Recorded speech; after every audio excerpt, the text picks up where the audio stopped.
झटपट आणि सोप्या पद्धतीने होणारी पनीर बिर्याणी करण्यासाठी आपल्याला 2 वाटी तांदूळ स्वच्छ धुवून शिजवून घ्यायचे थोडंसं मीठ टाकून। त्यानंतर कढईमध्ये तेल टाकून आपल्याला पनीर फ्राय करून घ्यायचे।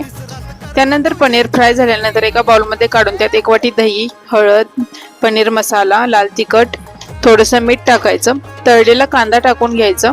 अशा पद्धतीने मिक्स करून ठेवायचं 5 ते 10 मिनिट। त्यानंतर कढईमध्ये तेल टाकून कांदा टोमॅटोची प्युरी टाकून घ्यायची। मीडियम फ्लेमवरती अशा पद्धतीने चांगली भाजून घ्यायची। त्यात पनीर टिक्का मसाला ॲड करायचा। नंतर आपल्याला मॅरिनेट केलेलं पनीर टाकून घ्यायचं। त्यानंतर शिजवून घेतलेला भात ॲड करायचा। त्यानंतर त्याच्यावरती कांद्याचं एक लेयर देऊन घ्यायचं। नंतर आपल्याला एक भाताचा लेयर द्यायचा। वरून थोडासा कांदा टाकायचा तळून घेतलेला। 5 मिनिटांसाठी असंच ठेवून द्यायचं, वाफ द्यायची चांगली।